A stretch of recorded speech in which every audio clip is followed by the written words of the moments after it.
Hello students, welcome to another important video of catchy chemistry. इस video में हम लोग हेलो एल्किन्स हेलो एरिन का जो रिमेनिंग एनसीईआरटी एक्सरसाइज का जो रिमेनिंग क्वेश्चंस था वो हम लोग करेंगे। पहला जो वीडियो था पार्ट 1, जिन्होंने अभी तक नहीं देखा वो जाके देख सकते हो। पार्ट 1 में मैंने 1 to 10 क्वेश्चंस कराया था, इसमें हम लोग 11 to 22 क्वेश्चंस करेंगे। तो पूरा हमारा हेलो एल्किन हेलो एरिन का जो एनसीईआरटी का एक्सरसाइज है वो हमारा पूरा सॉल्व हो जाए। तो एक एक करके क्वेश्चन में चले आते हैं। यहाँ पर क्वेश्चन नंबर 11,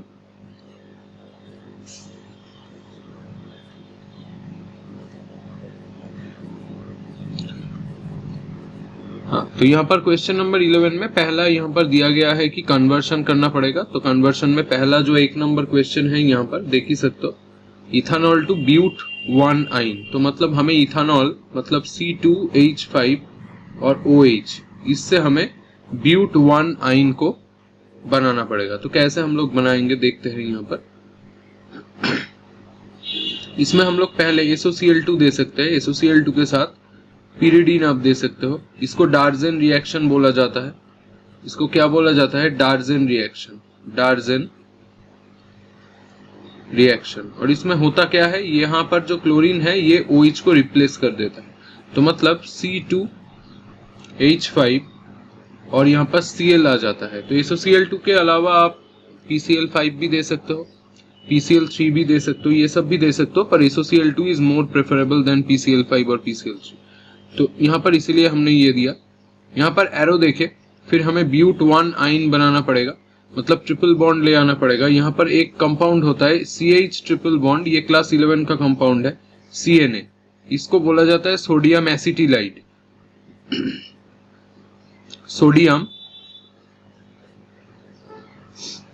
एसिटिलाइड। और ये एसिटिलीन से एक्चुअली आता है, एसिटिलाइड। और ये एसिटिलीन से, ये आपका एसिटिलीन है HC ट्रिपल बॉन्ड CH। ये एसिटिलीन पर आप अगर NaNH2 और लिक्विड NH3 दे दोगे, ये क्लास 11 का एक रिएक्शन होता है एसिटिलीन का जो एसिडिक कैरेक्टर होता है वो एक्सप्लेन करने के लिए। तो यहाँ पर क्या हो जाएगा, ये जो H है ये Na से रिप्लेस हो जाता है, क्योंकि ये H NH2 के साथ कंबाइन करके NH3 करके निकल जाता है। तो यहाँ पर HC triple bond C Na ऐसा कंपाउंड यहाँ पर तैयार हो जाएगा। तो सोडियम एसिटिलाइड ऐसे मिलता है।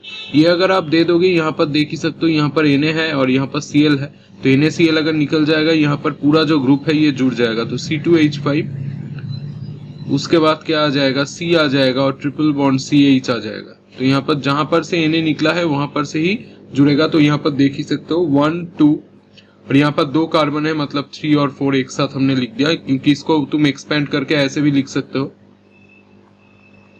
CH3 CH2 फिर C ट्रिपल बॉन्ड CH, ऐसे भी लिख सकते हो। तो देखो 1 2 3 और 4 हमारा देखो यहाँ पर ब्यूट आ गया और 1 में आइन आ गया। तो ब्यूट 1 आइन हमारा बन चुका है।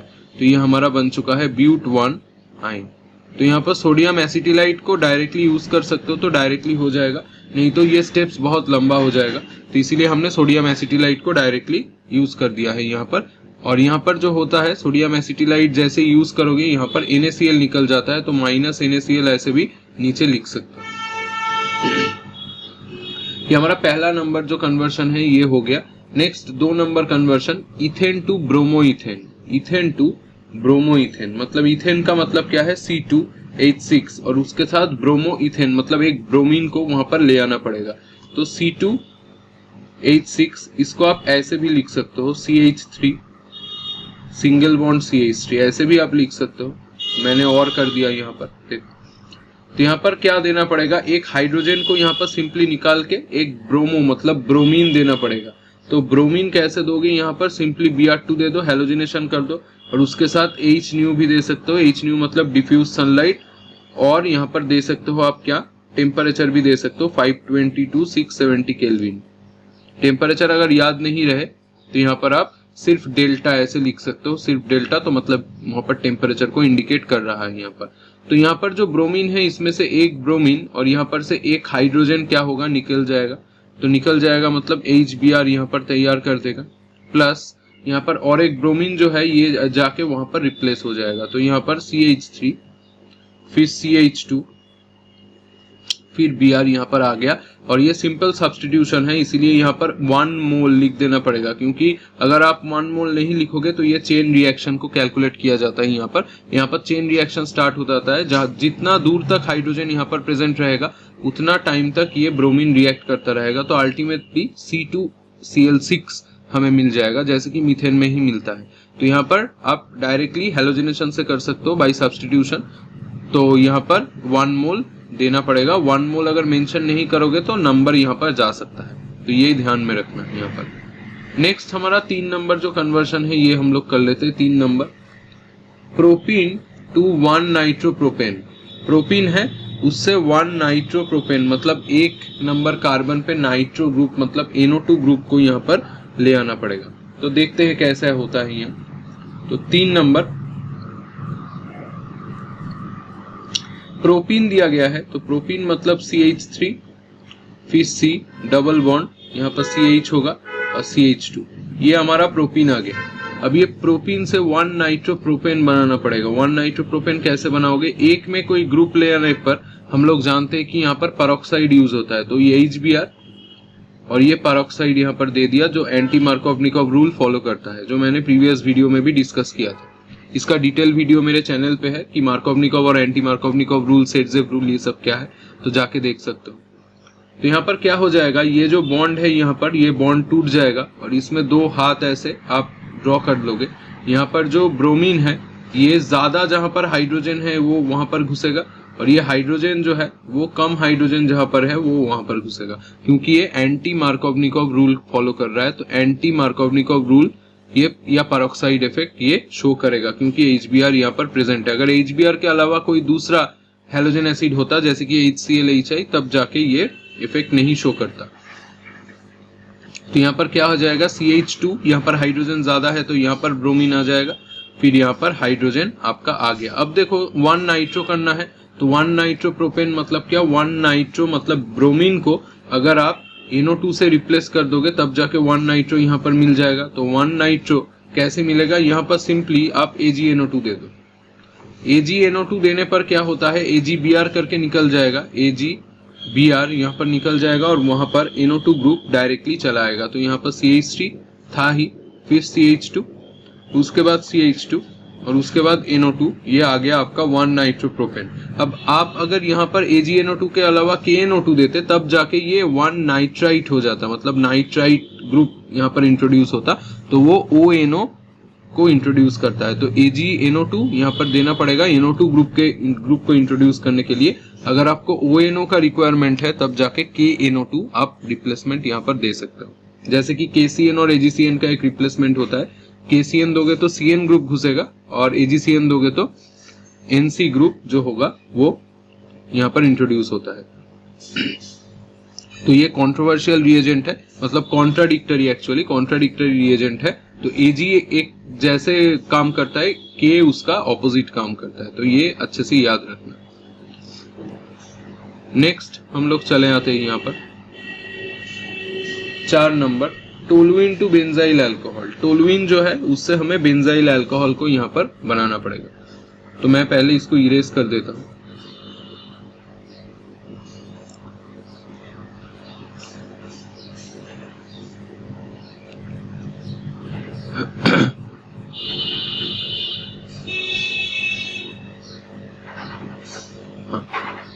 तो ये हो गया, फिर ये toluene to benzyl alcohol 4 number. अब ये टोलुइन क्या है, टोलुइन मतलब बेंजीन के ऊपर ऐसे CH3। टोलुइन का और एक नाम है, इसको मिथाइल बेंजीन भी आप बोल सकते हो, क्योंकि मिथाइल ग्रुप यहाँ पर प्रेजेंट है। तो यहाँ पर क्या होगा, सेम चीज आपको क्या करना पड़ेगा, यहाँ पर Cl2 और H देना पड़ेगा, Fe- नहीं H देना पड़ेगा। तो यहाँ पर से एक क्लोरीन, यहाँ पर से एक हाइड्रोजन, ये निकल जाएगा HCl करके। तो बेंजीन के ऊपर जो बचेगा वो CH3 और नहीं बचेगा, CH2 हो जाएगा, क्योंकि एक हाइड्रोजन निकल चुका है। और यहाँ पर एक क्लोरीन भी बच गया है, क्योंकि 2 क्लोरीन था, एक तो HCl में निकल गया, तो CH2Cl, मतलब ये बेंजाइल ग्रुप होता है। मैंने पहले ही बोला है, बेंजीन के ऊपर अगर हैलोजन डायरेक्टली ना एसोसिएटेड होके कार्बन के साथ एसोसिएटेड हो तो उसको बेंजाइल बोला जाता है। तो ये बेंजाइल ग्रुप हो गया, और ये क्लोरीन है तो इसीलिए बेंजाइल क्लोराइड आपको ये मिल गया। अब हमें बेंजाइल अल्कोहल बनाना पड़ेगा, मतलब जो Cl होगा उसको अल्कोहल ग्रुप मतलब OH करना पड़ेगा। तो यहाँ पर KOH जो होगा एक्वस KOH आप दे दो। एक्वस KOH मतलब KOH को H2O के साथ मिक्स किया हुआ है, तो यहाँ पर K और यहाँ पर Cl जो है निकल जाएगा। तो K और Cl अगर निकल जाए तो OH जो है ये डायरेक्टली रिप्लेस हो जाता है। तो हमारा ये बेंजाइल अल्कोहल जो है ये मिल चुका है, ये बेंजाइल अल्कोहल है, तो ये हमारा मिल चुका है। तो ऐसे करोगे तो बेंजाइल अल्कोहल मिल जाएगा। फिर 5 नंबर में क्या हुआ है, प्रोपीन टू प्रोपाइन। प्रोपीन मतलब डबल बॉन्ड, उसके साथ प्रोपाइन करना पड़ेगा। प्रोपाइन मतलब ट्रिपल बॉन्ड। तो देखो प्रोपीन डबल से ट्रिपल करने का एक आसान तरीका है, डबल बॉन्ड CH2। इसमें आप क्या दोगे, ये प्रोपीन है, इसमें आपने दे दिया Br2 CCl4। CCl4 एक नॉन पोलर सॉल्वेंट है, तो उसको लेके यहाँ पर कोई ध्यान देने का कोई रिक्वायरमेंट नहीं है। यहाँ पर जो ध्यान देने का चीज है वो है Br2। तो यहाँ पर क्या हो जाएगा, CH सिंगल बॉन्ड CH2, और यहाँ पर आप क्या करोगे, यहाँ पर ब्रोमीन को ऐसे ट्रांस पोजीशन में, ट्रांस मतलब उल्टा ऑपोजिट पोजीशन में, ऐसे दो ब्रोमीन को घुसा दोगे। क्योंकि ये 2 Br2 था तो यहाँ पर एक बॉन्ड ब्रेक किया, पाई बॉन्ड जो है वो टूट गया, उसमें 2 ब्रोमीन जो है या हैलोजन जो ग्रुप है वो ऐसे ट्रांस पोजीशन में ऐसे घुस गया। अब जाके ये हाइड्रोजन को हमें ठीक करना पड़ेगा। हाइड्रोजन का जो ड्रॉ करने का यहाँ पर टेक्निक है वो थोड़ा सा अलग है। तो देखो यहाँ पर क्या करेंगे हम लोग, ये हाइड्रोजन को हमने ऊपर लिख दिया और ये हाइड्रोजन जो हमने इरेज किया था ये नीचे हमने ड्रॉ कर दिया। अब देखो साइड से ये बन गया एक HBr और ये ऊपर से बन गया एक HBr। तो हमें क्या मिल गया, अब हमें ट्रिपल बॉन्ड को ड्रॉ करना होगा। तो हम अगर यहाँ पर अल्कोहलिक KOH दे दे, अल्कोहलिक KOH क्या करता है, जहां पर हैलोजन रहता है उसके साइड से हाइड्रोजन को लेके वो निकल जाता है। तो यहाँ पर से ब्रोमीन हाइड्रोजन को लेके एक HBr करके यहाँ पर से निकल गया, दूसरा उससे ये बॉन्ड जो है ये क्लोज हो गया और एक नीचे बॉन्ड आ गया, ऊपर भी H और Br निकल गया। तो ऊपर भी H और Br अगर निकल जाए तो ऊपर भी ये 2 हाथ, ये जो आर्म है ये क्लोज हो गया, तो ये भी बॉन्ड फॉर्म कर गया। तो मतलब जो कंपाउंड है CH3 फिर C, उसके बाद तो सिंगल बॉन्ड था ही यहाँ पर CH, ऊपर से HBr निकलने पर एक बॉन्ड और नीचे भी HBr एलिमिनेटेड होने पर एक बॉन्ड। तो मतलब हमें प्रोपाइन मिल चुका है। और यहाँ पर जो 2 HBr निकला है वो जो 2 HBr निकला है वो KOH के साथ रिएक्ट करके 2 KBr और 2 H2O बना देगा। तो वो हमारा यहाँ पर रिक्वायरमेंट नहीं है, हमारा रिक्वायरमेंट ये था, तो हमें मिल चुका है। तो जब भी डबल बॉन्ड से ट्रिपल बॉन्ड बनाने का कोई रिक्वायरमेंट हो यहाँ पर, तो आप ऐसे Br2 CCl4 को यूज कर सकते हो। तो ये बहुत अच्छा काम करता है। ट्रांस में पहले 2 ब्रोमीन घुसेगा, उसके बाद अल्कोहलिक KOH दोगे, एक्वस नहीं, एक्वस दोगे तो वहां पर ब्रोमीन के जगह पे OH रिप्लेसमेंट हो जाएगा। अल्कोहलिक देने पर क्या होता है, जहां पर ब्रोमीन रहता है उसके एडजेसेंट जो नियरेस्ट जो हाइड्रोजन होता है वो लिंक लेके यहाँ पर HBr निकल जाता है। तो ऊपर और नीचे ऐसे 2 HBr निकल जाएगा, तो उसके लिए 2 एक्स्ट्रा बॉन्ड यहाँ पर आ जाएगा। नेक्स्ट हमारा यहाँ पर क्या है, नेक्स्ट हमारा है ethanol two ethyl fluoride. Ethanol से इथाइल फ्लोराइड हमें ड्रॉ करना पड़ेगा। तो इथेनॉल देखो क्या है, ये मैं यहाँ पर ही कर देता हूँ। इथेनॉल मतलब C2H5 और OH। हमें इथाइल फ्लोराइड मतलब सिंपली OH ग्रुप को रिप्लेस करना पड़ेगा बाय मींस ऑफ फ्लोरीन। तो यहाँ पर सिंपली जो मैंने सिखाया था SOCl2 और pyridine, PYR मतलब pyridine, तो देने पर C2H5 और Cl बन जाएगा।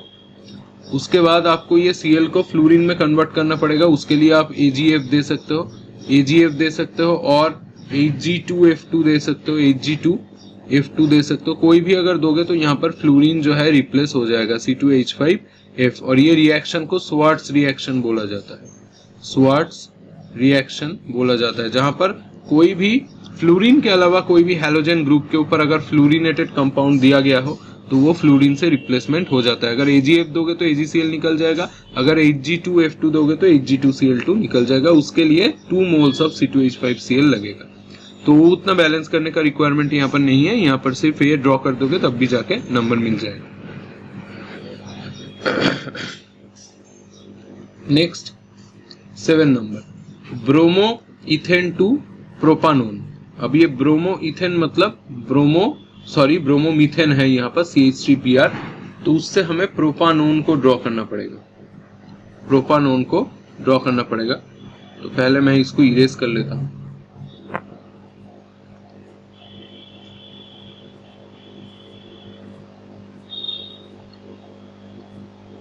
तो यहाँ पर 7 नंबर ब्रोमोमीथेन। ब्रोमोमीथेन का मतलब क्या है, CH3Br, और उससे हमें बनाना पड़ेगा क्या, प्रोपानोन। प्रोपानोन मतलब इसका और एक नाम है एसीटोन या प्रोपानटोन।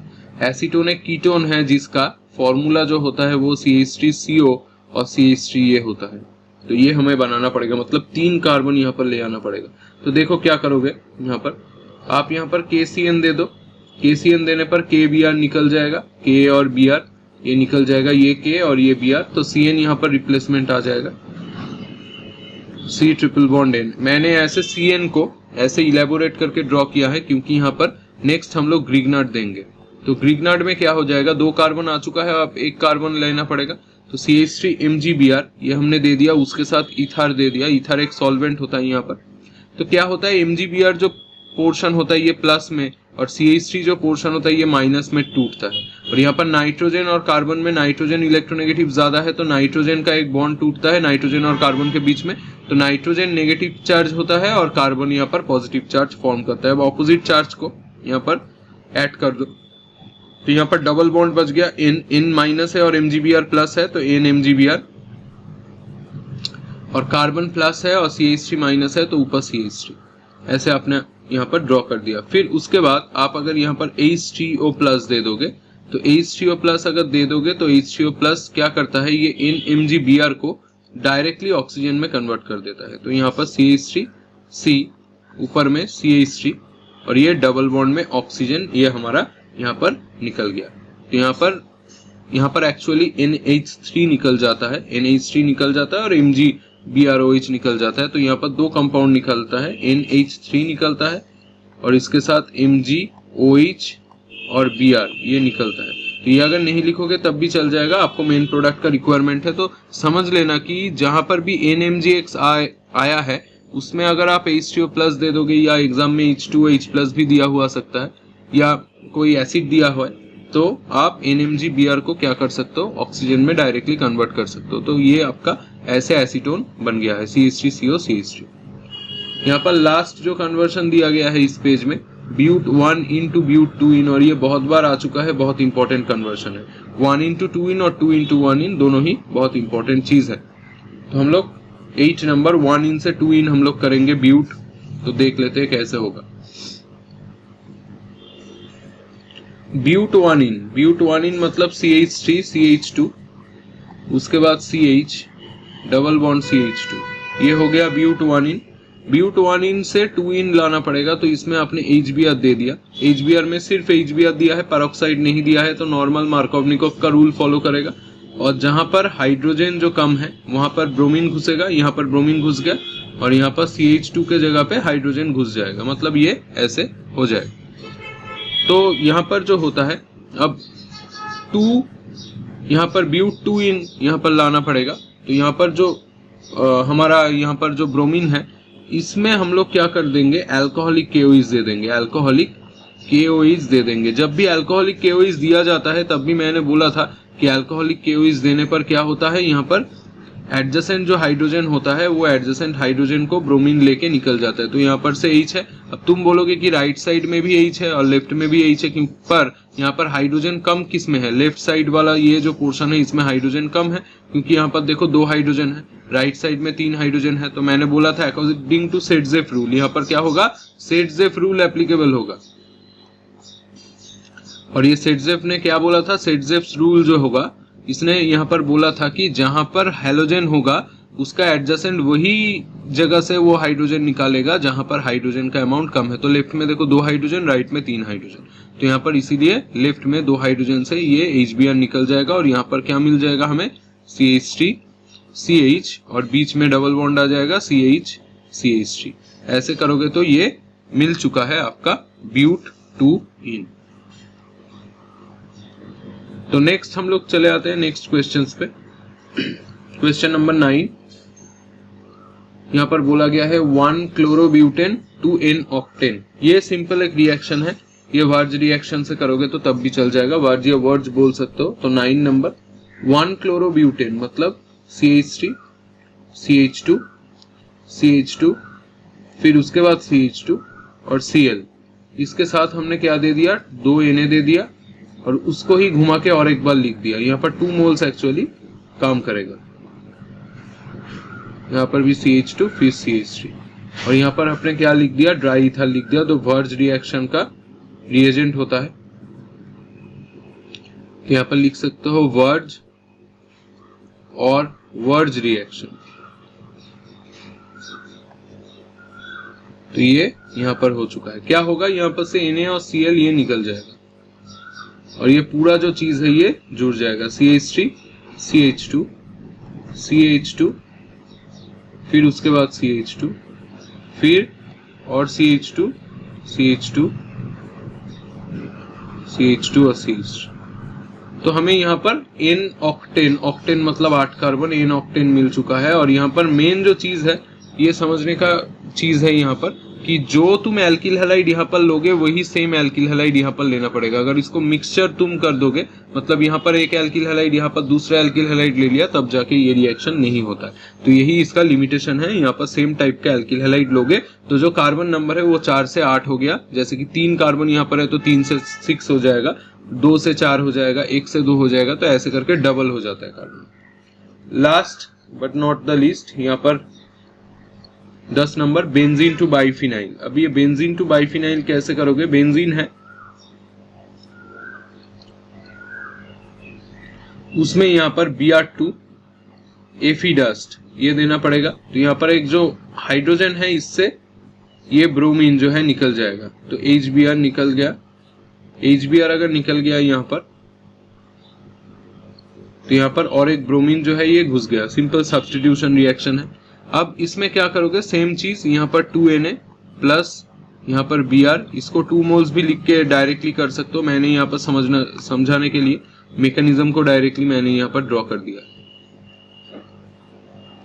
यहाँ पर ड्राई ईथर जैसे वर्च किया था या वर्च किया था वैसे ही सेम यहाँ पर रिएक्शन होगा और ये 2NaBr यहाँ से निकल जाएगा। तो 2NaBr जैसे ही यहाँ पर से निकल गया,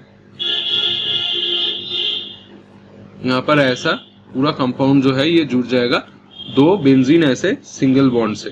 और इसको बोला जाता है क्या, बाई या डाइफिनाइल। बाई और डाई फिनाइल, फिनाइल मतलब बेंजीन ग्रुप जो होता है ये। और इस रिएक्शन को वर्ज रिएक्शन नहीं बोला जाता, इसको फिटिक रिएक्शन बोला जाता है। 3 रिएक्शन होता है, फिटिक रिएक्शन होता है, वर्ज रिएक्शन होता है जो तुमने देखा 2 एल्किल हैलाइड के बीच में हुआ। फिटिक जो होता है 2 एराइल हैलाइड के बीच में होता है और एक एल्किल और एक एराइल के बीच में जो होता है उसको वर्ज फिटिक रिएक्शन बोला जाता है। तो ये तीनों ही रिएक्शन सेम मैकेनिज्म से ही होता है, सेम रिएजेंट ही यहाँ पर यूज होता है, पर जो रिएक्टेंट होता है वो अलग अलग होता है यहाँ पर। नेक्स्ट क्वेश्चन पे चले आते हैं। नेक्स्ट क्वेश्चन क्या है, एक्सप्लेन वाई। यहाँ पर एक्सप्लेनेशन का रिक्वायरमेंट है। Explain why the dipole moment of chlorobenzene is lower than that of cyclohexyl chloride. तो डाइपोल मोमेंट जो होगा क्लोरोबेंजीन का वो क्यों कम है साइक्लोहेक्साइल क्लोराइड से। तो इसका आंसर हम लोग देख लेते हैं कि क्या यहाँ पर होगा। तो ये देखो, ये क्लोरोबेंजीन है और ये साइक्लोहेक्साइल क्लोराइड है। जहां पर क्लोरोबेंजीन का ये वाला जो कार्बन है ये sp2 हाइब्रिडाइज्ड है, पर ये वाला जो साइक्लोहेक्साइल क्लोराइड का जो कार्बन है ये sp3 हाइब्रिडाइज्ड है। तो ये sp2 हाइब्रिडाइजेशन होगा क्लोरोबेंजीन में, तो C atom is more electronegative क्योंकि यहाँ पर ग्रेटर S कैरेक्टर प्रेजेंट है, और यहाँ पर sp3 होगा तो यहाँ पर कम S कैरेक्टर प्रेजेंट है। whereas in cyclohexyl chloride carbon atom is sp3 hybridised, जो मैंने बोला दैट इज लेस इलेक्ट्रोनेगेटिव। तो मतलब हम लोग बोल सकते हैं कि S कैरेक्टर जितना ज्यादा होगा उतना इलेक्ट्रोनेगेटिविटी ज्यादा होगा। तो हम लोग यहाँ पर डायरेक्टली बोल सकते हैं कि S character is directly proportional to electronegativity. ये जान लो अच्छे से, इलेक्ट्रोनेगेटिविटी।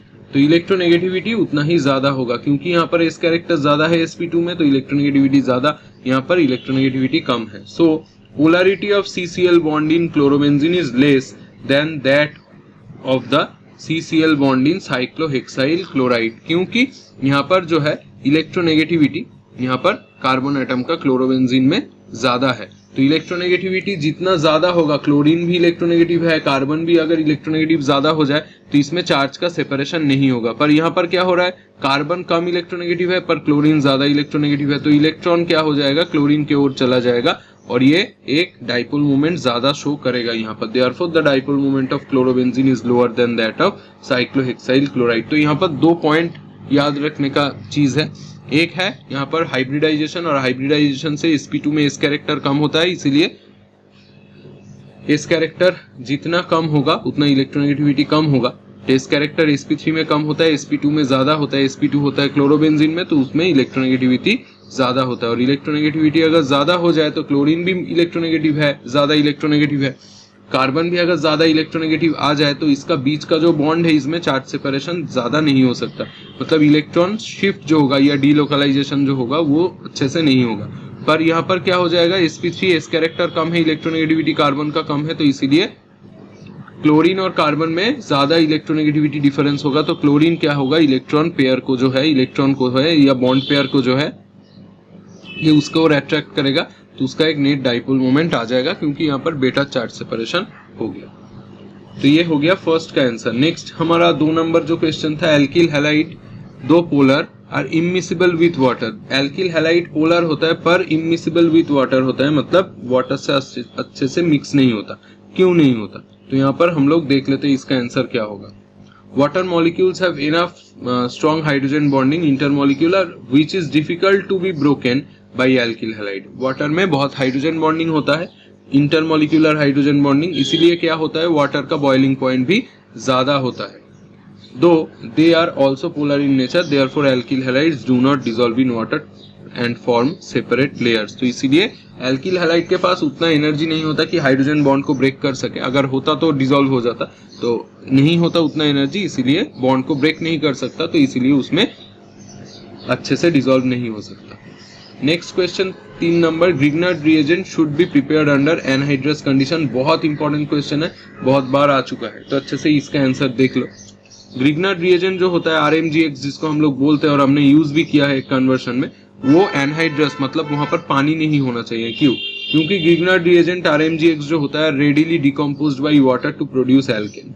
ग्रिग्नार्ड रिएजेंट जैसे ही H2O के अगर कोई भी जगह पे H2O हो तो उसमें एल्केन फॉर्म कर देता है। That is why they should be prepared under anhydrous condition, इसीलिए पानी नहीं होता, क्योंकि हर एक टाइम पे तो एल्केन का रिक्वायरमेंट हमें नहीं होता, दूसरा कुछ कंपाउंड का रिक्वायरमेंट होता है, इसीलिए instead ether is used as a solvent during the preparation of Grignard reagent. इसीलिए यहाँ पर पानी के जगह पे ईथर यूज किया जाता है, जहाँ पर ग्रिग्नार्ड रिएजेंट बहुत अच्छे से रिएक्ट कर सकता है और उसमें एल्केन नहीं फॉर्म कर सकता, क्योंकि पानी अगर दोगे वहां पर सिर्फ एल्केन ही बन जाएगा, जो हमेशा हमारा रिक्वायरमेंट नहीं होता है।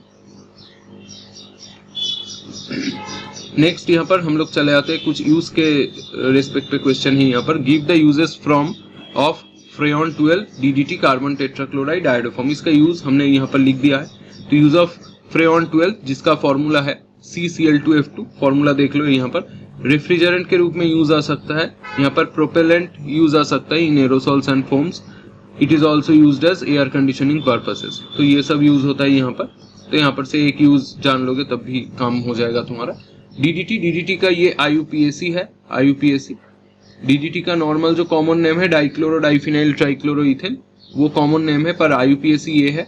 इसका DDT का ये स्ट्रक्चर है।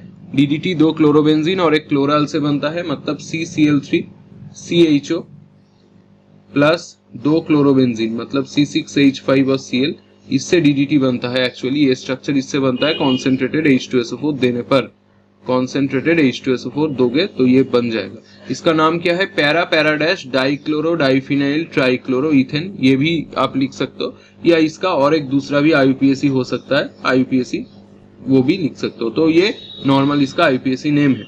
अब ये DDT जो होगा ये इफेक्टिव इंसेक्टिसाइड है against the mosquito that spreads malaria and leaves that carry typhus.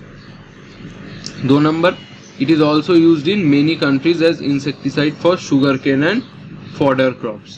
तो क्योंकि ये नॉन बायोडिग्रेडेबल होता है, ये डिग्रेड नहीं करता, इसीलिए ये बैन कर दिया गया है USA में और दूसरे जो कंट्रीज है उसमें भी। अभी DDT उतना यूज नहीं होता एकदम, तो ये 1-2 यूज होगा। तो ये मेनली इंसेक्टिसाइड के रूप में काम आता है, तो ये लिख दोगे तब भी चला जाएगा।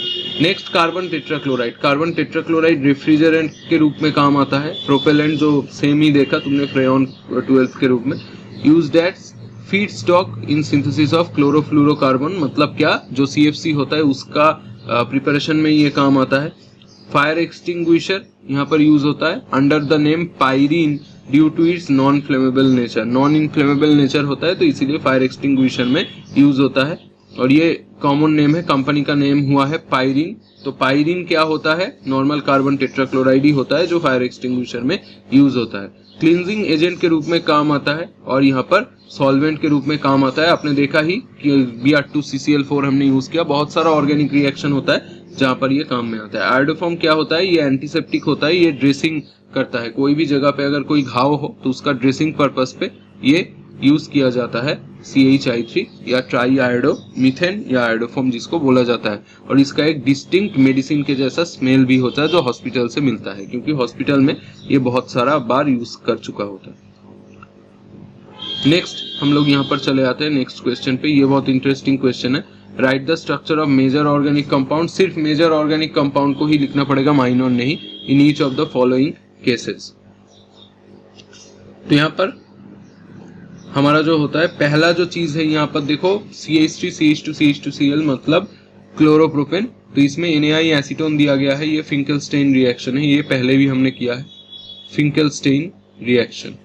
तो फिंकलस्टेन रिएक्शन में क्या होता है, ये जो Na है और ये जो Cl है ये निकल जाता है, आयोडीन यहाँ पर घुस जाता है। तो यहाँ पर CH3 CH2 CH2 फिर Cl के जगह पे सिर्फ I लिख दोगे तब भी चला जाएगा, और उसके साथ आपने यहाँ पर NaCl को लिखना पड़ेगा। तो ये आपको यहाँ पर जो साइड प्रोडक्ट है उसको भी लिखना पड़ेगा, और मेजर प्रोडक्ट यही है, मेजर प्रोडक्ट ये 1 आयोडोप्रोपेन है।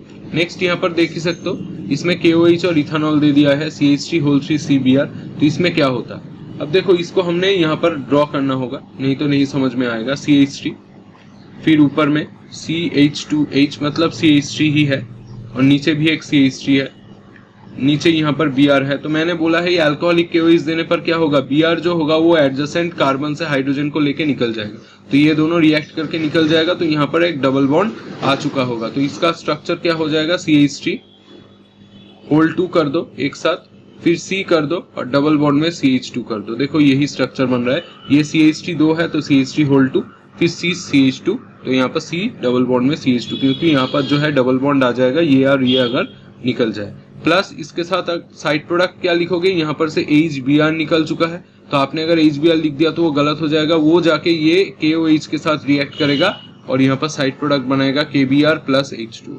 तो हमेशा अल्कोहलिक KOH देने पर KBr H2 निकलता है, ये अच्छे से याद रखना। नेक्स्ट यहाँ पर हो जाता है NaOH वाटर। NaOH वाटर देने पर यहाँ पर सिंपली Na और Br निकल जाएगा और वहां पर OH जो ग्रुप है वो घुस जाएगा। तो सिंपली KOH दोगे तब भी यही चीज होगा, तो CH उसके जगह पे OH,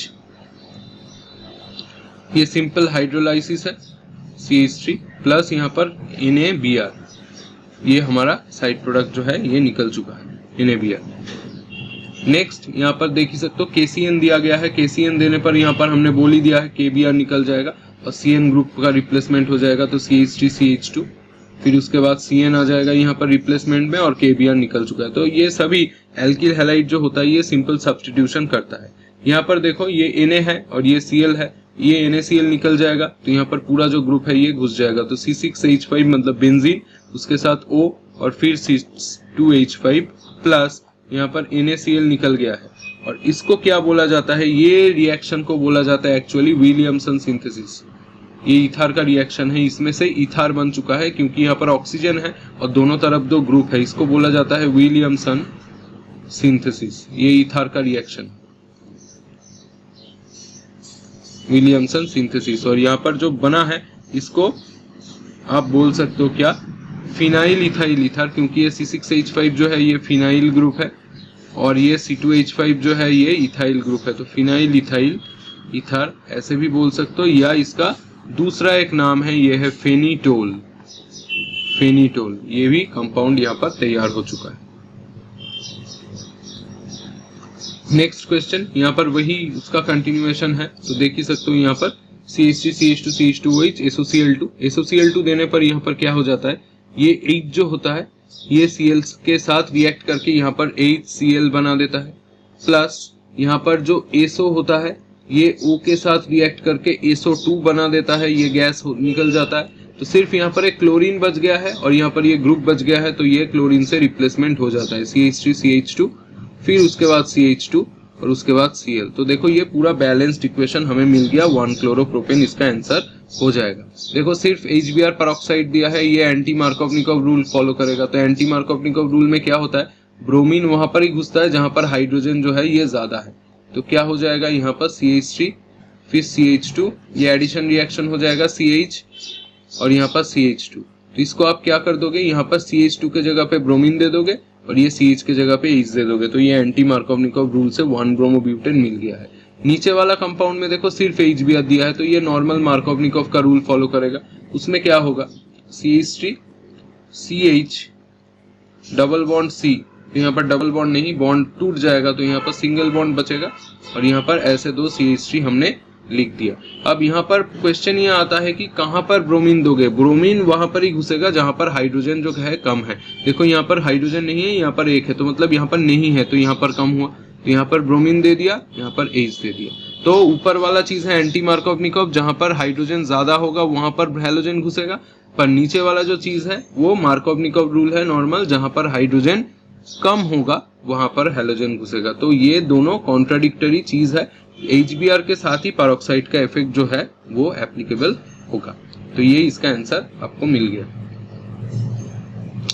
नेक्स्ट यहाँ पर एक मैकेनिज्म रिलेटेड क्वेश्चन है और यही एक चैप्टर से, ये मैकेनिज्म बहुत इंपॉर्टेंट है।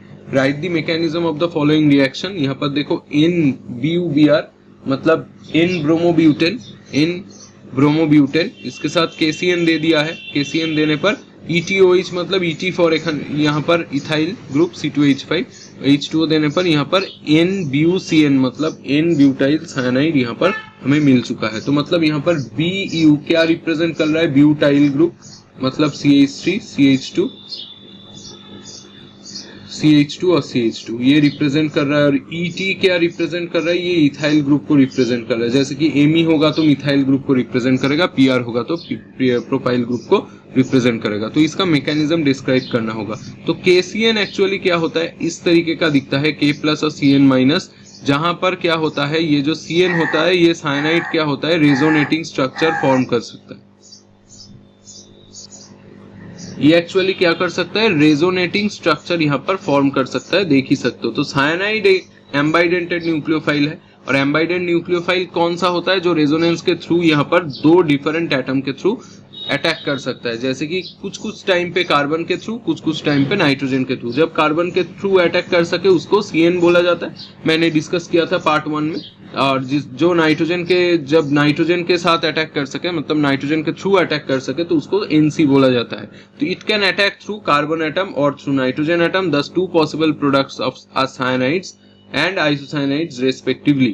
Here in the presence of polar solvent, KCN readily ionizes to furnish ions as CC bond is more stable। ये लाइन बहुत इंपॉर्टेंट है, carbon carbon bond is more stable then carbon nitrogen bond, so cyanide is predominantly form. तो इसीलिए क्या होता है, यहाँ पर आइसोसाइनाइड फॉर्म नहीं होता, ये CN कार्बन से ही अटैक करता है और यहाँ पर CN बना देता है, NC नहीं बनाता, क्योंकि यहाँ पर पोलर सॉल्वेंट प्रेजेंट है। अगर यहाँ पर कुछ और टाइप का सॉल्वेंट प्रेजेंट होता, जैसे कि यहाँ पर AgCN प्रेजेंट होता, तो AgCN ये काम नहीं करता है। AgCN में क्या होता है, वो नाइट्रोजन से ही अटैक कर देता है और वहां पर NC मिल जाता है। तो क्योंकि यहाँ पर कार्बन कार्बन बॉन्ड बहुत स्ट्रॉन्ग है पोलर सॉल्वेंट में, और यहाँ पर पोलर सॉल्वेंट दिया गया है क्या, इथानॉल, ये इथानॉल दे दिया गया है। तो इसीलिए क्या हुआ, इसीलिए यहाँ पर पोलर सॉल्वेंट में कार्बन कार्बन बॉन्ड ज्यादा स्टेबल है, तो जो ज्यादा स्टेबल है वही फॉर्म होगा, तो वही यहाँ पर फॉर्म हुआ।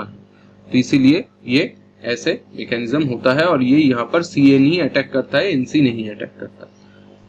एम्बाइडेंटेड न्यूक्लियोफाइल क्या है वो मैंने पार्ट 1 में डिस्कस कर दिया था। Question number 16। क्वेश्चन नंबर 16 में यहाँ पर क्या बोला गया है, arrange the compound of each set in order of reactivity towards SN2 displacement. SN2 का रिएक्शन क्या होता है, सब्स्टिट्यूशन न्यूक्लियोफिलिक बाइमोलिक्यूलर, और इसमें मैंने बोल ही दिया था कि जितना छोटा कंपाउंड होगा उतना ज्यादा होगा। मिथाइल उसके बाद 1 डिग्री, उसके बाद 2 डिग्री, उसके बाद 3 डिग्री। तो मतलब क्या है, यहाँ पर देख ही सकते हो कि मिथाइल सबसे ज्यादा SN2 में पार्टिसिपेट करेगा, जितना छोटा ग्रुप होगा। जितना बड़ा ग्रुप होगा उतना SN1 में पार्टिसिपेट करने का चांस यहाँ पर ज्यादा हो जाएगा। तो यहाँ पर देख ही सकते हो, पहला 1 नंबर में 2 ब्रोमो 2 मिथाइल ब्यूटेन, 1 ब्रोमोपेंटेन और 2 ब्रोमोपेंटेन। अब ये 1 ब्रोमोपेंटेन और 2 ब्रोमोपेंटेन में से 1 ब्रोमोपेंटेन का अगर स्ट्रक्चर हम लोग ड्रॉ कर ले, यहाँ पर पेंटेन मतलब CH3, फिर उसके बाद CH2 ऐसे 5 बार आएगा, तो 5 बार नहीं सॉरी 4 बार आएगा, और उसके बाद यहाँ पर ब्रोमीन। तो देखो ब्रोमीन जिस कार्बन के साथ अटैच हुआ है उसका एक ही और एक ग्रुप है, तो ये 1 डिग्री हो गया। उसके बाद क्या आया, 2 ब्रोमोपेंटेन, 2 ब्रोमोपेंटेन मतलब CH3, फिर CH2, यहाँ पर 3 बार आ गया होल 3, फिर यहाँ पर CH, यहाँ पर ब्रोमीन और यहाँ पर CH3। ये आ गया आपका क्या, सॉरी ये पेंटेन दिया गया है, ये 2 होगा, 3, हाँ ये 2 होगा। तो यहाँ पर क्या हो जाएगा, यहाँ पर जो हो गया, यहाँ पर देखो ये 1 नंबर 2 नंबर, तो 2 नंबर पे ब्रोमीन, जहां पर ब्रोमीन अटैच हुआ है उसके लेफ्ट और भी ग्रुप है, राइट और भी ग्रुप है, तो लेफ्ट और राइट दोनों साइड पे ही अगर ग्रुप होगा तो ये इसको 2 डिग्री बोला जाता है। अगर तीनों साइड पे ग्रुप हो तो उसको 3 डिग्री बोला जाता है। तो समझ ही सकते हो 1 ब्रोमोपेंटेन क्योंकि 1 डिग्री होगा तो उसका SN2 का रिएक्टिविटी ज्यादा होगा, क्योंकि मैंने ऊपर ऑर्डर जो है वो लिख दिया है। उसके बाद 2 ब्रोमो पेंटेन होगा, और उसके बाद जो रिमेनिंग हमारा पार्ट है 2 ब्रोमो 2 मिथाइल ब्यूटेन, ये आ जाएगा, क्योंकि 2 ब्रोमो 2 मिथाइल ब्यूटेन एक्चुअली क्या होता है, 3 डिग्री होता है। तो यहां पर हमने ड्रॉ कर दिया 2 ब्रोमो 2 मिथाइल और ये ब्यूटेन। देखो ये 3 डिग्री एक्चुअली हो जाता है, क्योंकि यहाँ पर जहां पर ब्रोमीन जो अटैच हुआ है वो कार्बन के साथ, यहाँ पर एक ग्रुप, यहाँ पर एक ग्रुप, यहाँ पर एक ग्रुप, तो ये इसीलिए 3 डिग्री होता है। 3 डिग्री मतलब बहुत ब्रांच हो जाता है, जितना ब्रांच होगा उतना SN2 नहीं करेगा, SN1 करेगा। तो अगर SN1 बोलता इसका ऑर्डर उल्टा होता, पर यह SN2 यहाँ पर बोला गया। और ये डिक्रीजिंग ऑर्डर है, इसीलिए ग्रेटर देन सिंबल है। अगर इंक्रीजिंग ऑर्डर पूछे तो लेस देन सिंबल देके उल्टा करना पड़ेगा। यहाँ 2 नंबर क्वेश्चन में 1 bromo 3 methyl butane, 2 bromo 2 methyl butane, 2 bromo 3 methyl butane, तो ये हमने यहाँ पर देखना है। पहला क्या है, 1 ब्रोमो 3 मिथाइल ब्यूटेन, ये एक्चुअली 1 डिग्री कंपाउंड है। कैसे हमें पता चला,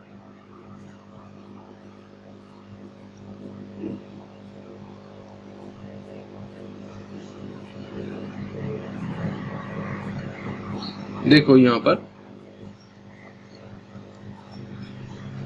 1 ब्रोमो 3 मिथाइल ब्यूटेन, तो 1 ब्रोमो 3 मिथाइल, ये स्ट्रक्चर ऐसा कुछ आ जाएगा।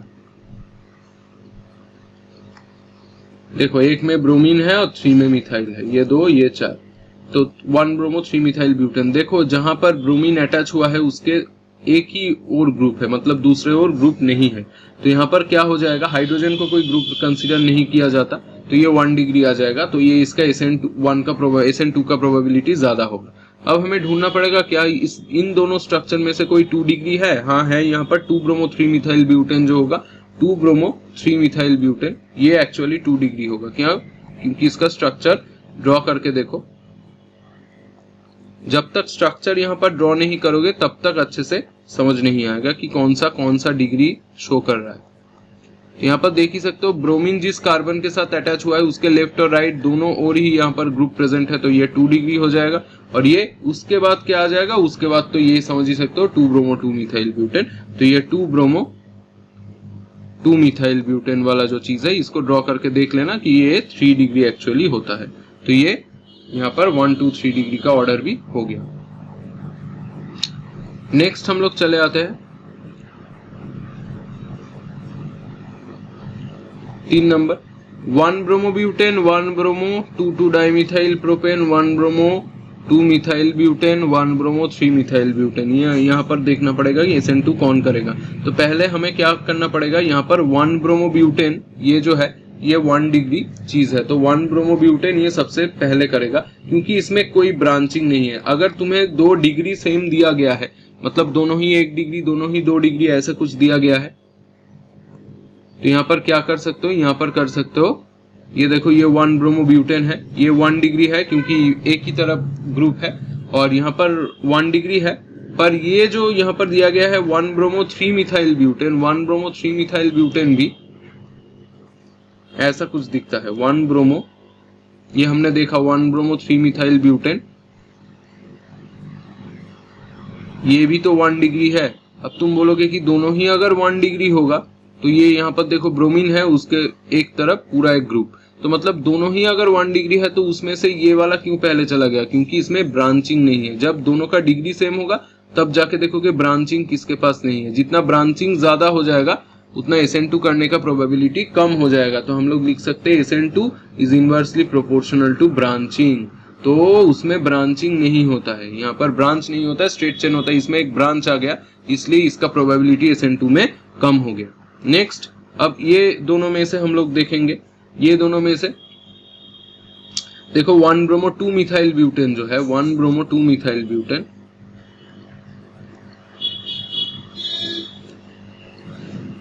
ये देखो ये 1 ब्रोमो 2 मिथाइल ब्यूटेन, ये भी 1 डिग्री है, पर इसमें जो CH3 और Br का डिस्टेंस है वो ज्यादा है, मतलब पास में है। तो इसमें भी एक ब्रांचिंग ही है तो 1 डिग्री, पर इसमें डिस्टेंस जो है ये क्लोज है इसीलिए रिपल्शन ज्यादा होगा, तो ये भी SN2 उसके रेस्पेक्ट पे कम ही करेगा। फिर उसके बाद लास्ट वाला तो ऑप्शन में ही पड़ा है 1 ब्रोमो 2,2 डाइमिथाइल, ये हाईली ब्रांच्ड स्ट्रक्चर है, ये भी 1 डिग्री है पर ये हाईली ब्रांच्ड एक्चुअली स्ट्रक्चर होगा। तो ये कुछ इस तरीके का दिखता है। 1 ब्रोमो, ये देखो 1 में ब्रोमीन और 2,2 डाइमिथाइल ब्यूटेन, सॉरी प्रोपेन। तो ये 1 डिग्री कंपाउंड ही है क्योंकि जहां पर ब्रोमीन अटैच है उसके एक तरफ ही ग्रुप है, 3 तरफ ग्रुप नहीं है, जो कार्बन से एक तरफ ही ग्रुप होगा। तो यहाँ पर ये भी 1 डिग्री है पर ये हाईली ब्रांच्ड होगा। तो देखो पहले हमने क्या किया, सभी को देख लिया ये 1 डिग्री है, तब प्रॉब्लम आ गया। तो इसलिए जो स्ट्रेट चेन में है उसमें SN2 का प्रोबेबिलिटी ज्यादा होगा। जितना ब्रांचिंग बढ़ जाएगा, जैसे कि यहाँ पर ब्रांचिंग यहाँ पर दूर में है, उसके बाद पास में आ गया, फिर और भी ब्रांचिंग हो गया, तो जितना ब्रांचिंग ज्यादा होगा उतना SN2 का प्रोबेबिलिटी कम हो जाएगा। तो ये हमारा हो गया ये question number 16। Question number 17, out of C6H5 CHCl C6H5 और C6H5 CH2Cl which is more easily hydrolyzed by aqueous KOH। तो हमें ये क्या करना पड़ेगा, यहाँ पर देखना पड़ेगा कि कौन सा, ये दोनों में से कौन सा एक्चुअली इजीली हाइड्रोलाइज्ड होता है। तो यहाँ पर हम लोग देख लेते हैं, यहाँ पर क्या दिया गया है, C6H5 मतलब बेंजीन है, यहाँ पर CH फिर Cl और उसके बाद एक C6H5। इसको अगर हाइड्रोलाइज करोगे आप KOH देके, तो हाइड्रोलाइज करने पर यहाँ पर क्या होता है, ये जो Cl है ये नेगेटिव पार्ट होता है और कार्बन पॉजिटिव होता है। तो एक्चुअली ये कुछ इस तरीके का हो जाता है, C6H5 CH ऊपर plus C6H5 plus Cl minus. तो ये हमें ये इस स्टेप को देखना है। यहाँ पर अभी हमने KOH नहीं दिया, यहाँ पर आयनाइजेशन भी लिख सकते हो, मतलब ये KOH के साथ रिएक्ट करने से पहले क्या करता है, ये कैटायन एनायन में टूट जाता है। तो यहाँ पर देख सकते हो जो कैटायन है ये एक्चुअली क्या है, ये 2 डिग्री कैटायन है, कार्बो कैटायन है, क्योंकि ये 2 डिग्री कार्बो कैटायन है। क्यों, क्योंकि यहाँ पर जहां पर कार्बन के ऊपर प्लस है दोनों तरफ 2 ग्रुप प्रेजेंट है, और मैंने बोला ही दोनों तरफ ऐसा ग्रुप प्रेजेंट हो तो उसको 2 डिग्री बोला जाता है। फिर ये वाला देखो C6H5 CH2Cl, ये अगर टूटेगा, आयनाइजेशन इसका अगर होगा तो क्या होगा, C6H5 फिर CH2 में प्लस आ जाएगा और Cl माइनस में निकल जाएगा। तो यहाँ पर जो कार्बोकैटायन होगा ये एक्चुअली क्या है, ये 1 डिग्री कार्बोकैटायन है, क्योंकि यहाँ पर देख ही सकते हो कार्बन के ऊपर जो प्लस चार्ज है उसके एक ही और ग्रुप है। तो 1 डिग्री कार्बोकैटायन जो होगा ये लेस स्टेबल होगा, क्योंकि कार्बोकैटायन का ऑर्डर क्या होता है स्टेबिलिटी का, 3 to 1 मिथाइल, 3 to 1 मिथाइल। तो इसीलिए क्या होगा, ऊपर वाला जो कार्बोकैटायन है ये मोर स्टेबल होगा, ये मोर स्टेबल होगा, और नीचे वाला जो कार्बोकैटायन है ये लेस स्टेबल हो जाता है।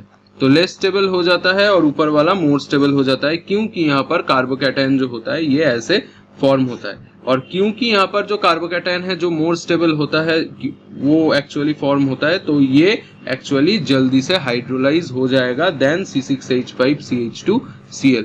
तो ये एक्चुअली जिसका स्टेबिलिटी ज्यादा है वो एक्चुअली इजीली हाइड्रोलाइज्ड हो जाता है, क्योंकि ये अगर तैयार हो तो यहाँ पर 2 डिग्री कार्बोकैटायन फॉर्म होता है which is more stable than 1 degree carbocation. तो इसीलिए क्या हो जाता है, C6H5CHCl C6H5 gets hydrolysed more easily than C6H5CHCl CH2Cl। तो ये इससे जल्दी इसका हाइड्रोलिसिस हो जाएगा, तो क्योंकि ये ज्यादा स्टेबल कार्बोकैटायन फॉर्म कर रहा है। जो ज्यादा स्टेबल कार्बोकैटायन फॉर्म होगा उसमें सभी जो रिएक्शन है वो अच्छे से हो जाएगा, क्योंकि उसका जो रिएक्शन होगा तो उसका स्टेबिलिटी बढ़ जाएगा वो कार्बोकैटायन फॉर्मेशन से, और सभी कंपाउंड चाहते हैं कि उसका स्टेबिलिटी जो है वो इंक्रीज कर जाए। Question number 18, para dichlorobenzene. ये देखो, ये para dichlorobenzene has higher melting point and lower solubility than those ortho meta isomer। तो ये मेटा डाइक्लोरोबेंजीन और ऑर्थो, तो पैरा का मेल्टिंग पॉइंट ज्यादा हो जाएगा पर सॉल्युबिलिटी लो क्यों है, तो ये हमें यहाँ पर इसको एक्सप्लेन करना पड़ेगा।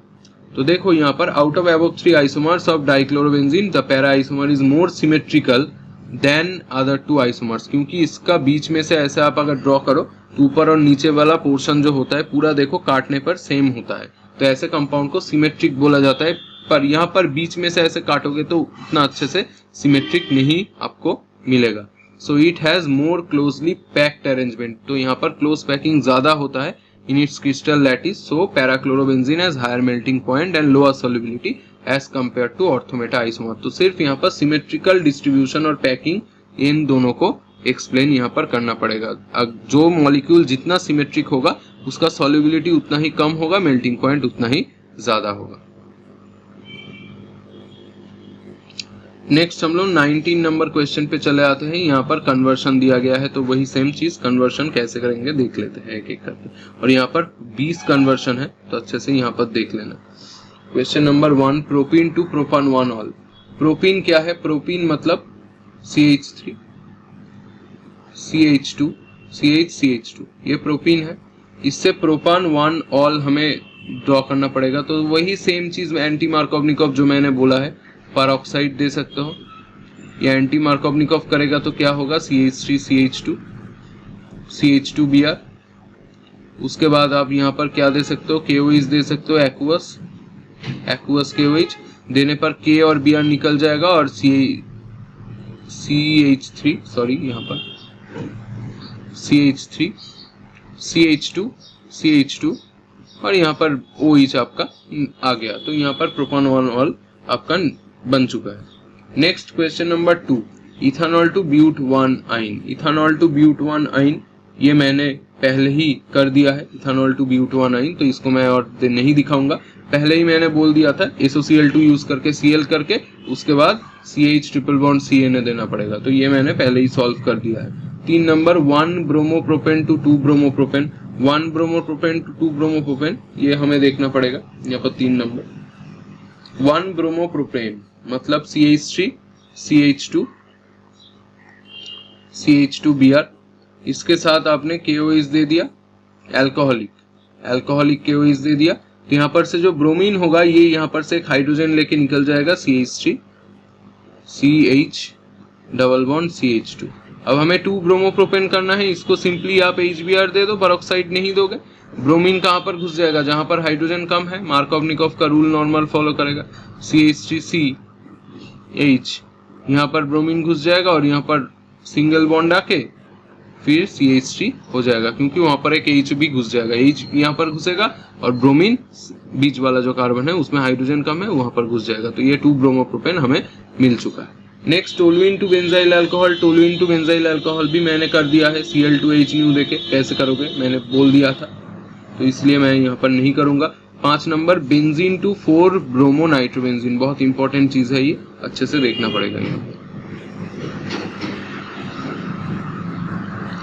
क्या करना पड़ेगा, यहाँ पर 5 number benzene to 4 bromo nitrobenzene, तो यहाँ पर सिंपली ये बेंजीन है, इसके साथ आपने Br2 एफिडस दे दिया, तो ऊपर में एक ब्रोमीन का सब्स्टिट्यूशन हो जाएगा, HBr निकल जाएगा और यहाँ पर एक ब्रोमीन का सब्स्टिट्यूशन हो जाएगा। अब ये ब्रोमीन क्या है, ये ऑर्थोपैरा डायरेक्टिंग ग्रुप है, तो ऑर्थोपैरा डायरेक्टिंग ग्रुप है, तो यहाँ पर अगर आप HNO3 H2SO4 दोगे, मतलब कॉन्सेंट्रेट HNO3 H2SO4 जिसको मिक्स्ड एसिड बोला जाता है, ये अगर दोगे तो यहाँ पर क्या हो जाएगा, यहाँ पर ब्रोमीन आ गया और पैरा में एक NO2 घुस जाएगा, क्योंकि यहाँ पर हमने नाइट्रेशन कर दिया। यहाँ पर हमने नाइट्रेशन कर दिया तो ये मिल गया आपका 4 ब्रोमो, ये 4 को पैरा भी बोल सकते हो, तो पैरा ब्रोमो नाइट्रोबेंजीन हमें मिल चुका है। Next benzyl alcohol to 2 phenyl ethanoic acid, ये भी बहुत इंपॉर्टेंट चीज है, ये हमें देखना पड़ेगा।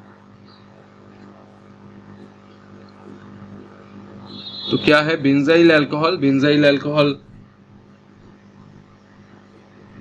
ये कुछ इस तरीके का दिखता है CH2OH। इससे हमें बनाना पड़ेगा क्या? 2 फिनाइल इथानोइक एसिड। तो यहाँ पर आपने PCl5 दे दिया, आप SOCl2 भी दे सकते हो, मैंने यहाँ पर PCl5 यूज किया है।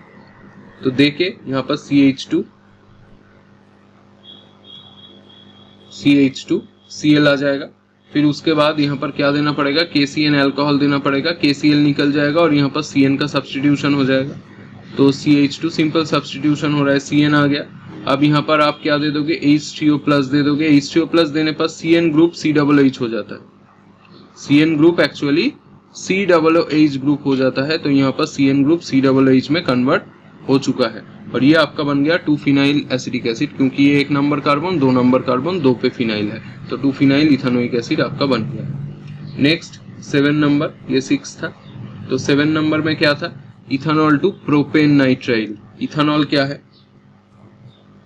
इथानॉल C2H5OH है, उसमें प्रोपेन नाइट्राइल, नाइट्राइल ग्रुप मतलब यहाँ पर CN ग्रुप को इंट्रोड्यूस करना पड़ेगा। तो यहाँ पर रेट P और I2 ये आप दे सकते हो, या HI भी दे सकते हो, तो एक आयोडीन का रिप्लेसमेंट हो जाएगा। आप Cl से भी रिप्लेस कर सकते थे, मैंने यहाँ पर कुछ अलग दिखाया है, तो आयोडीन से भी रिप्लेसमेंट हो सकता है। ये दिखाने के लिए मैंने आयोडीन को यूज किया हो यहाँ पर आपने अगर यूज करना है तो SOCl2 भी यूज कर सकते हो। उसके बाद आपने KCN दे दिया, तो यहाँ पर C2H5 KCl निकल जाएगा और यहाँ पर CN आ जाएगा। तो यही है प्रोपेन नाइट्राइल, क्योंकि टोटल कार्बन 3 है और यहाँ पर CN ग्रुप को नाइट्राइल ग्रुप भी बोला जाता है। नेक्स्ट एनिलीन टू क्लोरोबेंजीन, ये देखो ये एनिलीन है। एनिलीन का मतलब बेंजीन के ऊपर NH2, इसको एमिनो बेंजीन भी बोला जाता है। इसको डायजोटाइजेशन करना पड़ेगा, मतलब इसका एक रिएक्शन होता है NaNO2HCl, अच्छे से देख लेना, ये 0 to 5 डिग्री सेंटीग्रेड। इसको अगर दे दोगे यहाँ पर डायजोनियम सॉल्ट तैयार हो जाता है N2Cl प्लस माइनस, इसको बेंजीन डायजोनियम क्लोराइड बोला जाता है। अब जाके आप यहाँ पर Cu2Cl2 और HCl अगर यूज करोगे तो आपका क्लोरोबेंजीन निकल जाएगा। तो ऐसे डायजोनियम से क्लोरोबेंजीन निकालने का ये जो प्रोसेस है, इसको सैंडमेयर बोला जाता है, इसको सैंडमेयर रिएक्शन बोला जाता है। और ये एनिलीन से डायजोनियम बनाने का जो रिएक्शन है, इसको डायाजोटाइजेशन बोला जाता है, डायाजोटाइजेशन बोला जाता है। तो ये आपने हेलोएरिन में पढ़ा होगा, तो ये सैंडमेयर है और ये डायजोटाइजेशन। आप चाहो तो यहाँ पर गैटरमैन भी यूज कर सकते हो, उसमें सिर्फ कॉपर और HCl यूज करोगे तब भी काम चल जाएगा। नेक्स्ट क्वेश्चन नंबर 9,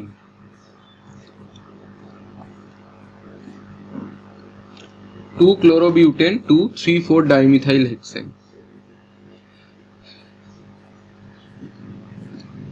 ये कुछ इस तरीके का दिखता है।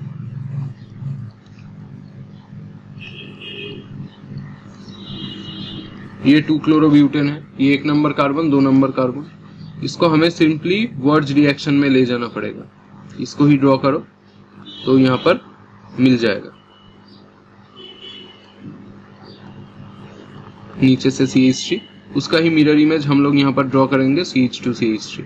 अब जाके क्या करोगे? इसको निकाल दो। तो देखो जो कंपाउंड मिल रहा है तुम्हें 3,4 डाइमिथाइल हेक्सेन, यही तुम्हें मिल रहा है। तो CH3 CH2 उसके बाद CH फिर CH3, क्योंकि NaCl निकल गया है बीच में, तो CH3 उसके बाद यहाँ पर CH2CH3। तो यही जो मिल रहा है यही एक्चुअली 3,4 डाइमिथाइल हेक्सेन है। तो ये हमें मिल चुका है, सिंपली ये वर्ज रिएक्शन से हो गया है। Next question number 10, 2 methyl 1 propene to 2 chloro 2 methyl propane. तो ये हमें देखना पड़ेगा कि कैसे करेंगे हम लोग। ये एक स्टेप रिएक्शन है एक्चुअली, तो हम लोग यहाँ पर देख लेते हैं क्या बोला गया है। 2 मिथाइल 1 प्रोपीन, तो 2 मिथाइल 1 प्रोपीन मतलब इस तरीके का कुछ कंपाउंड। ये देखो 2 मिथाइल 1 प्रोपीन, एक में इन है और 2 में मिथाइल है। इसमें आप अगर HCl दे दोगे तब भी जाके ये रिएक्शन हो जाएगा। Cl कहाँ पर घुसेगा? जहां पर हाइड्रोजन कम है, और हाइड्रोजन जहां पर हाइड्रोजन ज्यादा है। नॉर्मल मार्कोवनिकोव का रूल फॉलो करेगा। ऊपर में ऐसे क्लोरीन दे दिया आपने और बीच में ऐसे CH3 दे दिया, तो देखो ये 2 क्लोरो 2 मिथाइल प्रोपेन आपका बन चुका है। Next question number 11, ethyl chloride to propanoic acid. Ethyl chloride मतलब C2H5Cl, इसमें आपने KCN दे दिया जैसे मैंने सिखाया है, C2H5CN हो गया, और CN के ऊपर हमने बोला है कि H2O+ अगर दे दोगे तो एसिड बन जाता है, तो C2H5COOH, ये आपका प्रोपानोइक एसिड बन चुका है। Next question number 12। Question number 12 में क्या बोला गया है? ब्यूट1 इंटू N ब्यूटाइल आयोडाइड। ब्यूट1 इन CH3 CH2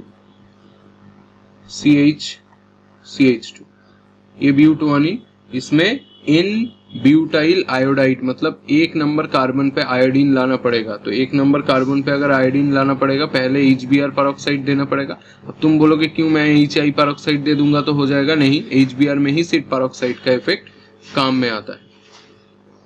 CH2 फिर CH2 और यहाँ पर एक आयोडीन नहीं ब्रोमीन आ जाएगा पहले, यहाँ पर एक हाइड्रोजन आ जाएगा।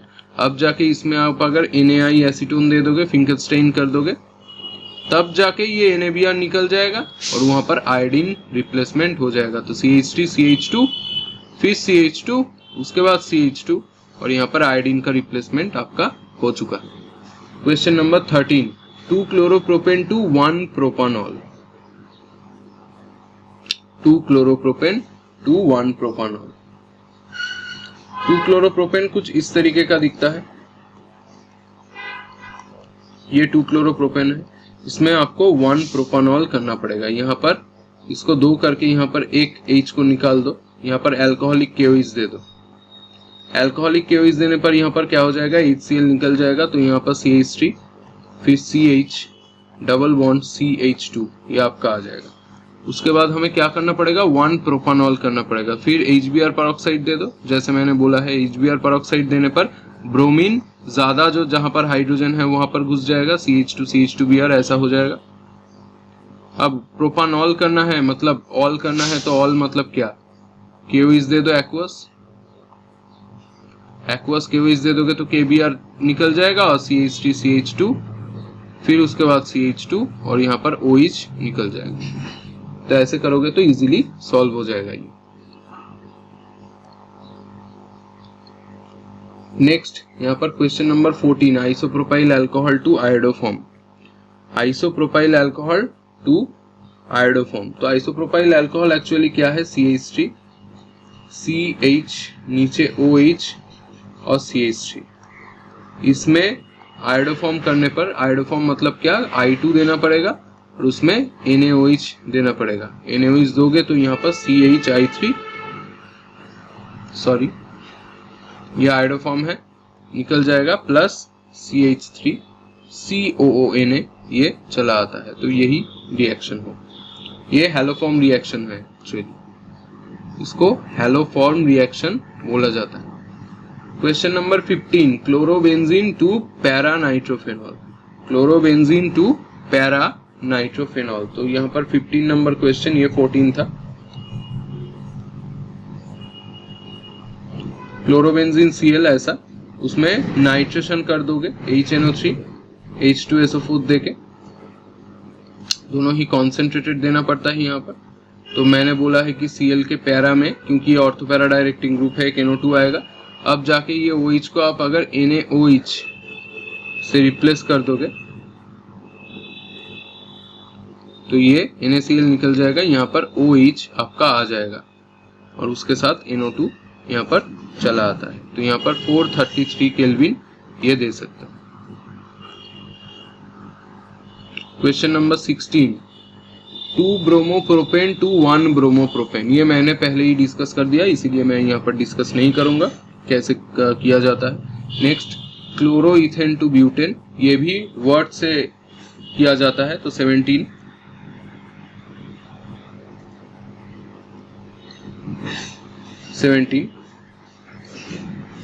क्लोरोइथेन, क्लोरोइथेन मतलब C2H5Cl, उसके साथ 2 Na सिंपली प्लस Cl(C2H5), तो ये करोगे तो यहाँ से ये निकल जाएगा वर्ज रिएक्शन में और ये चलाएगा C2H5 सिंगल बॉन्ड C2H5, मतलब N ब्यूटेन आपका चलाएगा। नेक्स्ट बेंजीन टू डाइफिनाइल मैंने करा दिया है, tert butyl bromide to isobutyl bromide. Question number 19,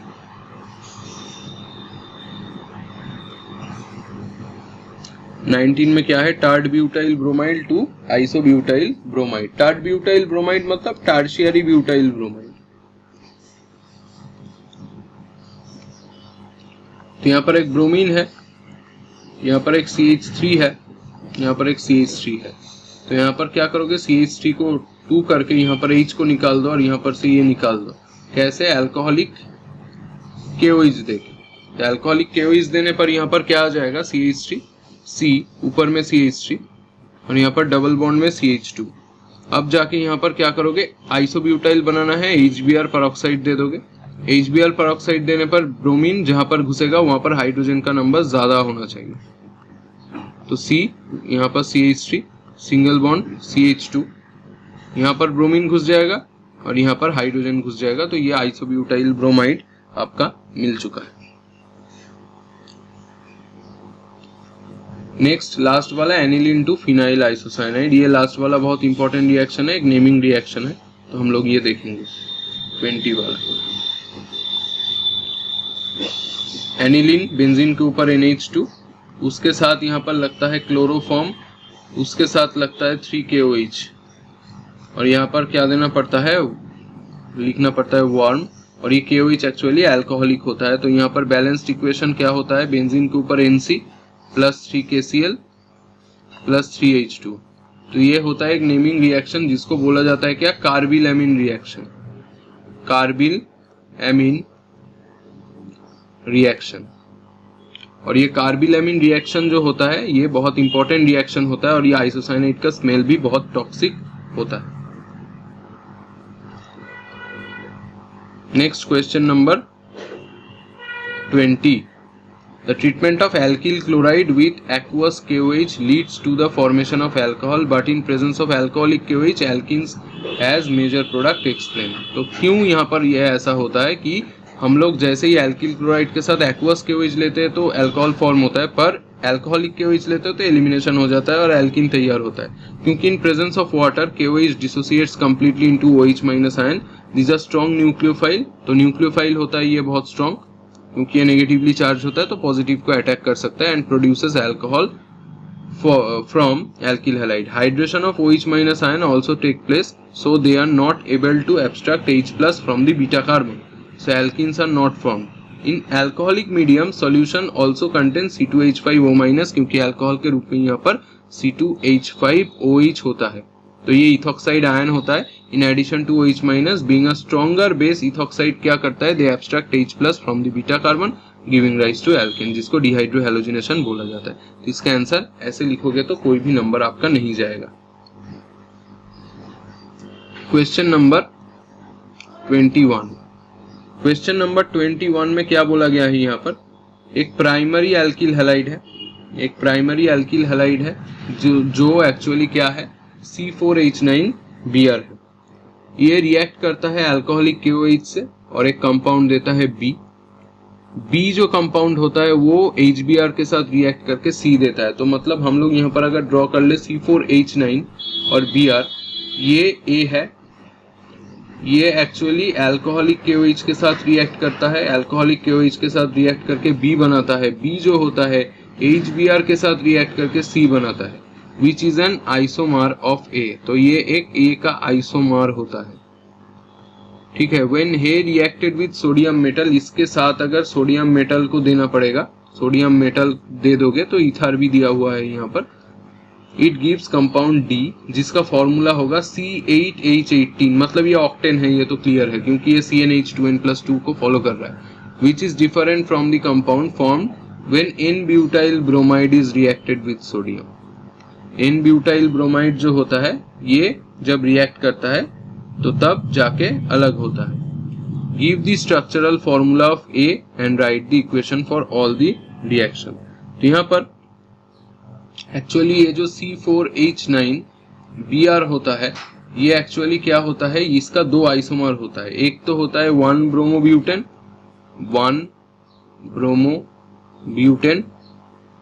और एक तो होता है 2-methyl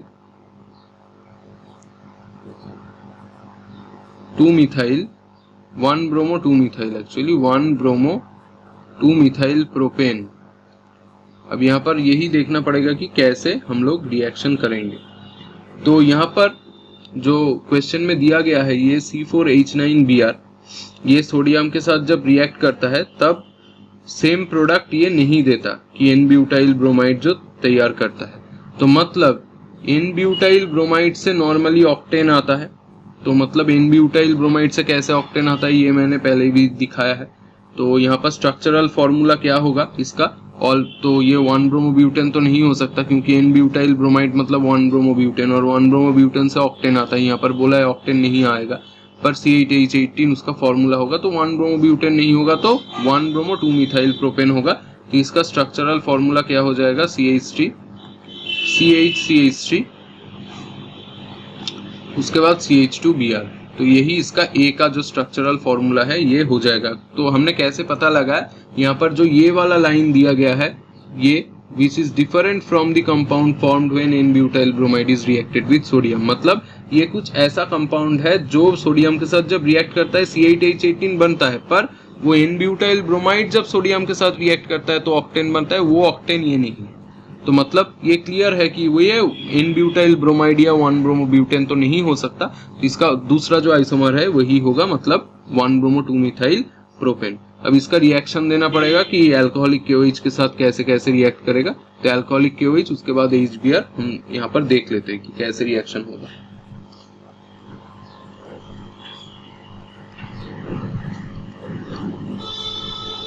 यहाँ पर CH2 यहाँ पर Br. तो यहाँ पर नॉर्मली क्या हो जाएगा, ये H को यहाँ पर अगर हमने लिख दिया तो अल्कोहलिक KOH देखे ये A है, अल्कोहलिक KOH ये हमें दे दिया हमने यहाँ पर. तो HBr निकल जाएगा. तो यहाँ पर CH3 C नीचे CH3 यहाँ पर डबल बॉन्ड में CH2 ये एक आ जाएगा KBrH2O निकल जाएगा. तो ये आपका बन गया B. B के साथ बोला गया है कि HBr रिएक्ट करता है. तो HBr मतलब नॉर्मल मार्कोवनिकोव रूल फॉलो करेगा. तो नॉर्मल मार्कोवनिकोव रूल फॉलो करेगा मतलब ब्रोमीन कहाँ पर घुसेगा, जहां पर हाइड्रोजन कम है. ब्रोमीन सिंगल बॉन्ड CH3 ये आपका बन गया C. अब यहाँ पर क्या बोला गया है, ये अगर ये जो कंपाउंड है ये अगर सोडियम और ड्राई ईथर के साथ रिएक्ट कर जाए, Na और ड्राई ईथर, जो मैंने पहले ही बोला है कि ब्रोमीन को ऐसे ड्रॉ करके उसका मिरर इमेज देना पड़ेगा. तो मिरर इमेज देके वहां पर से NaBr निकाल देना पड़ेगा. तो यहाँ पर कंपाउंड बन जाएगा कुछ इस तरीके का CH3CH नीचे CH3 और यहाँ पर से CH2 फिर जुड़ जाएगा ये CH2 और ऊपर मिरर इमेज आपने ड्रॉ कर दिया. मतलब कार्बन को जस्ट डबल कर दिया. देखो यहाँ पर कैलकुलेट करके ये C8H18 आ रहा है पर ये ऑक्टेन नहीं है. मतलब n-bromobutane से जो आ रहा है वो नहीं है. तो ये आपका बन गया D. तो ये ABCD हमने आइडेंटिफाई कर दिया. इस एक्सरसाइज का एनसीईआरटी का लास्ट वाला जो क्वेश्चन है, क्वेश्चन नंबर 22, वो हम लोग लास्ट देख लेंगे. What happens when n-butyl chloride is treated with alcoholic KOH. एक नंबर क्वेश्चन, n-butyl chloride मतलब CH3 फिर CH2 जो है वो 3 बार हो जाएगा. यहाँ पर 2 बार करके एक बार ऐसे ड्रॉ करूंगे CH2Cl. यहाँ पर एक सेकेंड, CH2 फिर CH2Cl.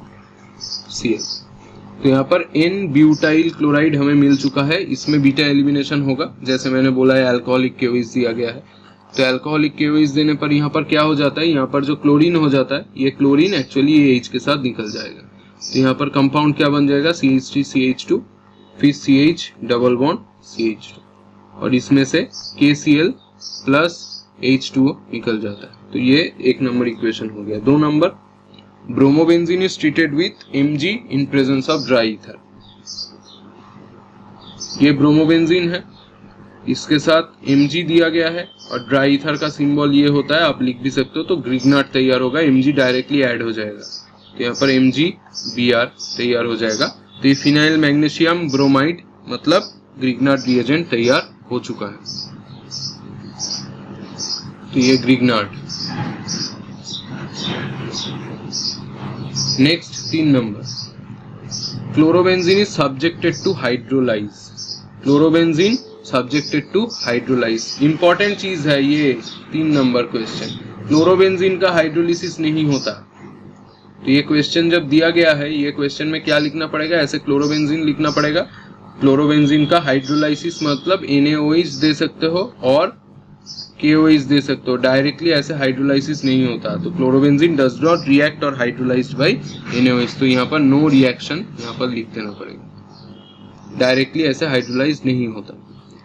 Ethyl chloride is treated with aqueous KOH। Ethyl chloride जो है उसको एक्वस KOH से ट्रीट किया गया है। 4 नंबर, इथाइल क्लोराइड मतलब C2H5Cl, उसके साथ एक्वस KOH दे दिया आपने, या एक्वस मतलब यहाँ पर पानी है, तो KCl निकल जाएगा, उसके साथ C2H5OH जो है ये चला आएगा, मतलब इथानॉल यहाँ पर बन चुका है।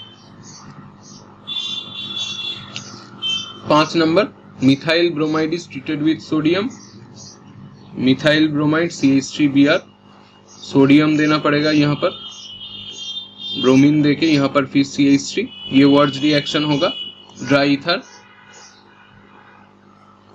देके यहाँ पर क्या करना पड़ेगा, ये इसको निकाल लेना पड़ेगा। तो यहाँ पर CH3 फिर CH3, ये बन गया प्लस 2NaBr, ये आपका ऐसे बन गया। लास्ट यहाँ पर क्या बोला गया है, methyl chloride is treated with KCN। 6 number, methyl chloride मतलब CH3Cl, उसके साथ यहाँ पर KCN दे दिया गया है।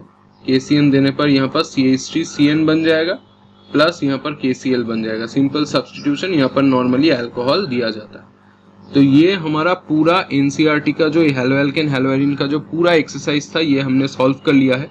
मैंने 2 वीडियो में ये सॉल्व कर दिया है, एक पार्ट 1 जो मैंने पहले ही डाल दिया है और ये पार्ट 2 है। तो पार्ट 1 पार्ट 2 अच्छे से देख के ये एक्सरसाइज अच्छे से तैयार कर लेना, और कुछ भी अगर डाउट हो तो कमेंट सेक्शन में तुम लिख सकते हो।